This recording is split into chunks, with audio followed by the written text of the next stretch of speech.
Hi, I'm Sweet Bob and this is a survival-era movie. A little girl and her father in the form of a flying drone genetically improve plants to save humanity. The film begins with a brief exposition in the form of titles. Future. In an attempt to escape from an ecological catastrophe, humanity has played with genetic technologies. Since everything was done through a well-known place, new microorganisms broke free, which led to the destruction of all edible animals and plants, as well as partially the people themselves.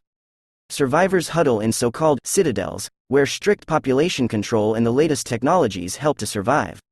The rest eke out a miserable existence on barren lands, forced to exchange seeds of plants genetically programmed from urban oligarchs so that the fruits grown from them do not give offspring. In the opening scene, the main character Vesper, along with a flying drone controlled by her father, is rummaging through the mud in search of edible roots. Having unearthed some provisions, the girl returns home, carefully avoiding the tentacles of predatory plants sticking out of the ground. Inside, she prepares a nutritious mixture, which she pours into a bag, and that, in turn, is hung next to the bed of a seriously ill father to feed him through a tube. After feeding the dependent, the heroine goes to the laboratory. A drone telepathically controlled by her father is flying with her. Inside, the girl talks to a time-dried dead man, and also collects the necessary devices for her own scientific experiments. She is interrupted by a suspicious noise outside, the source of which is one of the pilgrims, sick people collecting all sorts of junk and taking it somewhere away. Returning home, Vesper notices that someone has interrupted the guard of predatory tentacles.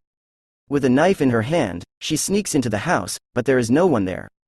However, some things are damaged, including the electric generator supporting the father's life support system. The girl goes to the nearest settlement for help, where she witnesses a terrible scene. The locals, with traces of genetic degeneration on their face, surrounded the wounded Jag, an artificially grown creature in a test tube for work. The village elder, Jonas, appears. He forces the culprit in the incident to finish off the wounded Jag in order to save him from suffering. Though not immediately, but the boy cuts the worker with a knife. Having ordered the body to be removed, Jonas talks to Vesper, who is his niece. The girl asks her uncle for the parts necessary for repair, but he refuses to help for free. Times are harsh these days. Then the heroine gives her blood in exchange. Jonas uses it when trading with the Citadel. When she asks to pay her off, her uncle tells her to come back in a couple of days. First you need to sell the blood. But the father won't last that long, so the girl wants to take the liquid. But she does not succeed. Jonas throws her out into the street, where his children laugh at her. Later, Vesper returns to the village to sneak inside. When she tries to get into the house unnoticed, one of Jonas's children, a boy who took blood from his finger, bumps into her.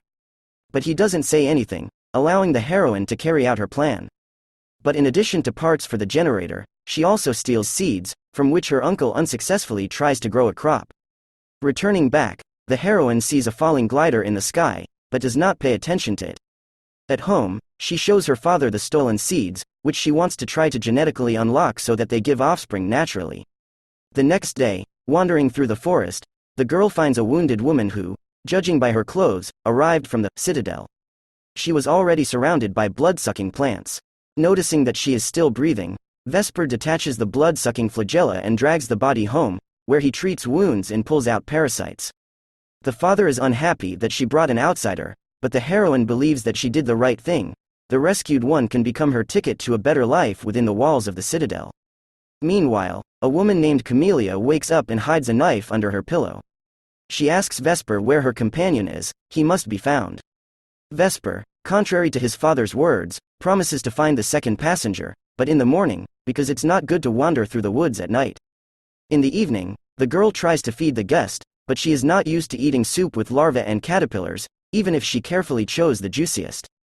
Camellia says her father is a big shot and will help them. And Vesper says that her father was a soldier of the Citadel until he was wounded. The drone is all that employers have awarded him for his service. Suddenly, the patient has an attack.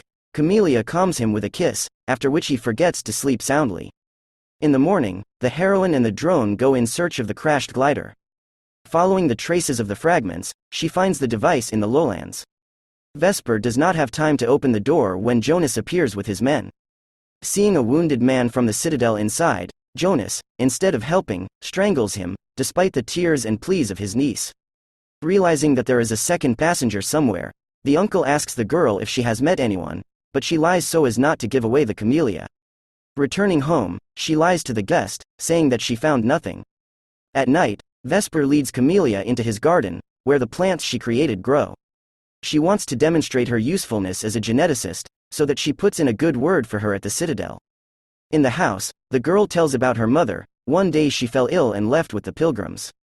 Then they look at a book about animals. Camellia, who grew up in more favorable conditions, tells the girl about the habits of extinct creatures. Having agreed with her father that it is necessary to call people from the Citadel for Camellia, the girl tries to get into her uncle's house the next day. He has the only transmitter for communication in the whole district. The drone flew to investigate, but fell into the hands of Jonas. He digs into his insides when Vesper comes. The uncle asks why she came and if she knows who stole his seeds. He even had to punish his son, who was on duty that day. Frightened by his ominous tone, Vesper grabs the drone at the first convenient opportunity and runs away. Jonas follows and whistles a command to his sons. In the forest, the heroine launches the drone into flight, but after repairing it, it can barely keep its balance. He falls into a hollow. The girl goes down after him and stumbles upon the body of a dead boy, the one who did not raise the alarm earlier. Soon the boys sent for her appear. They chase Vesper and eventually catch her. While two hold her, the third puts a brand on her hand with a red-hot iron. At home, the heroine is upset and tries to fix the drone. Camellia comforts her, and eventually the girl confesses to her that her father, the second passenger of the glider, is dead. She takes the guest to the forest, where his body lies in the swamp. Vesper notices a scar on Camellia's back and realizes that she is an artificially created jag, unique in its kind, endowed, unlike the others, with a full consciousness and personality. Together with her creator, she fled for violating the law on intelligent jags. Vesper understands that Camellia will not take her to the Citadel, since she cannot return there herself. This infuriates her. She throws dirt at the woman. Returning to her father, the heroine tells about what happened. He notices that the girl still needs to run. Jonas marked her as prey and will punish her for stealing. While they are talking, Camellia in another room tries to commit suicide with a hidden knife, but misses. Vesper comes running to the cry of pain and prevents him from completing what he started. Reconciled, the girl asks Camellia for permission to examine her genetic material. Vesper finds a blocked code in the DNA, just like in the seeds of plants that are deprived of the possibility of reproduction. Camellia tells in parallel that her creator treated her not as a daughter, but as a spouse. Remembering him, the guest begins to play the local version of the gusli. DNA suddenly reacts to certain notes, and with their help Vesper manages to unlock the code. By adding the genetic material of Camellia to the grains, the heroine manages to remove the block on reproduction from them as well. Such a discovery fundamentally changes the entire system of commodity market relations, and through the disruption of the economy, the entire established world order. Upon learning about this, her father tells Vesper to go with Camellia to another Citadel, and exchange the unlocked seeds for a safe haven. To finish the experiments, the girl goes to the laboratory.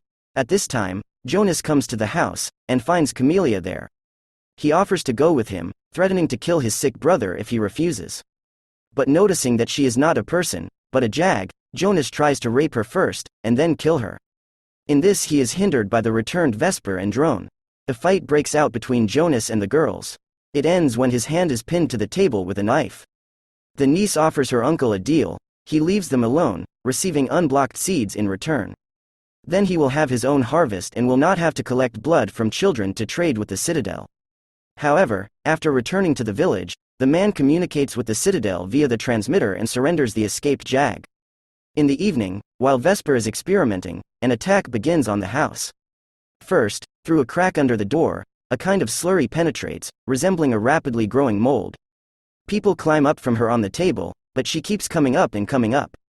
At the last moment, the mold suddenly freezes and begins to evaporate with a poisonous, but rapidly dissipating smoke. Realizing that soldiers will come next, the father tells his daughter and Camellia to run into the garden. He himself will try to convince former colleagues that no one else is here. Meanwhile, the soldiers visit Jonas's house. He goes out to meet them and gets shot in the head without talking, quite deservedly, I must admit, as an extra witness. The drone meets the soldiers near the generator, which explodes after the shot, burying not only Vesper's father in the fire, but also the soldiers who came to his soul. The girl, seeing the flashes of flame, rushes back in tears, but Camellia holds her and brings her to her senses. They continue on their way to the garden, but the silent security forces of the Citadel are already on their heels. Vesper uses his knowledge of the terrain and the characteristics of plants to lure one of them into a trap between red bushes. If they are disturbed, a swarm of aggressive fireflies will pierce the troublemaker. It turns out that way with the first soldier, but the second one bypasses the bushes, looking for runaways. The girls hide behind bushes until another plant gives them away with its squeak. The soldier returns and a fight ensues between them. Vesper covers the helmet glass with dirt, causing him to drop the gun. Picking it up, the girl does not know how to shoot, but thinks to throw it into a bush. An alarmed swarm of fireflies rises from the thicket and attacks the soldier frozen nearby.